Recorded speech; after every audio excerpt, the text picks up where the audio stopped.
All right, so you're thinking about getting into trading. You've probably asked yourself the $1,000,000 question, or maybe the $100 question, how much money do I actually need to get started? I've been doing this for about 7 years now, and trust me, I've seen it all. I started as a student with just 10,000 rupees, then did it part-time, and now it's my full-time job. So in this explainer, we're going to cut through the noise and get real about the numbers. So let's just tackle it head on. This is the first thing everyone wants to know.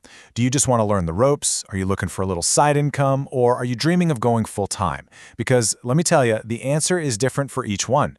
And we're going to break down all 3 scenarios. And look, I need to be super clear about this. I'm not here to sell you some fantasy about getting rich overnight. That's just not how it works. Trading is a serious profession, and like any profession, it requires capital. The whole idea that you can start with zero and make millions, it's a myth. This is going to be a straight, honest look at the real numbers. So it's absolutely crucial to understand what capital even is in this world. Think about it like this. In a regular job, you trade your time and skill to create money. But in trading, you use the money you already have to make more money. You're a multiplier. You're not a creator. That's why having that starting capital isn't just nice to have, it's everything. Okay, let's start at the very beginning.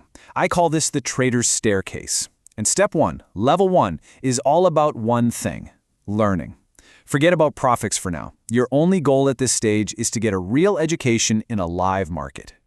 So what does that cost? Well, the absolute bare minimum you should even think about starting with is somewhere between $200 and $300. That's about 20 to 30,000 rupees. And honestly, if you don't have at least that much, your time is probably better spent developing another skill first just to build up that initial cash.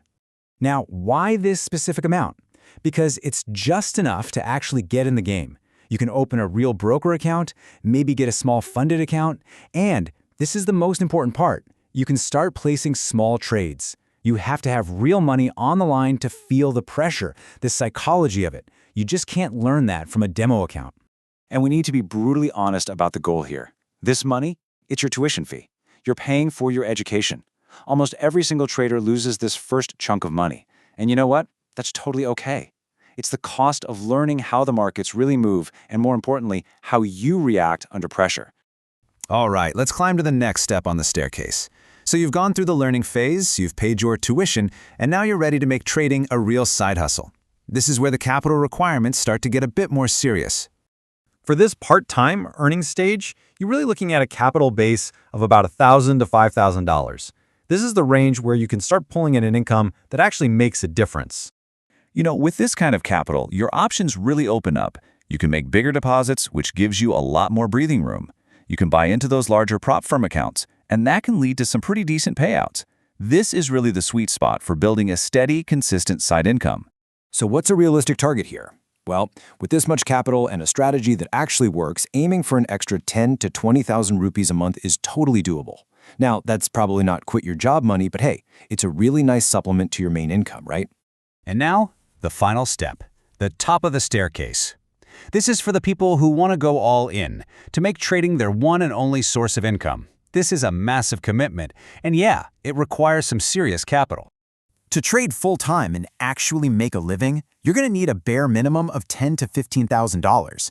This is the level where you can stop treating it like a hobby and start running it like a real business, a business that can actually support you. This is where having that capital completely changes the game.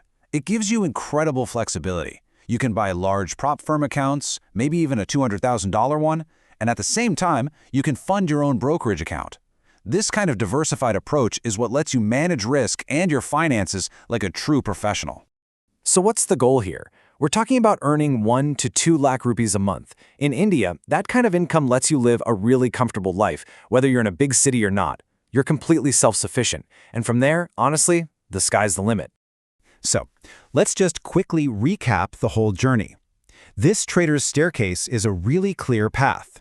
You start small with your tuition fee of a few $100 just to learn the ropes.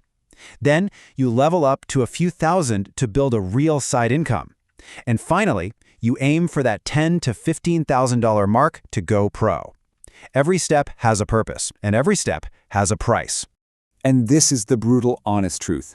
I've personally seen people start with $15,000, $20,000, and lose every single penny. So the most important takeaway is this: capital alone guarantees you nothing. Without the right strategy and knowledge, it's just fuel to burn a much bigger hole in your pocket. So there you have it. We've broken down exactly how much capital you need for every step of the journey. But just remember, money is only the fuel for the car. It's not the map and it's not the driver. So the real question you need to ask yourself now is, what's my next step? Is it knowledge? Is it strategy? Is it community? I hope this has given you a clearer picture to help you decide. Thanks for watching.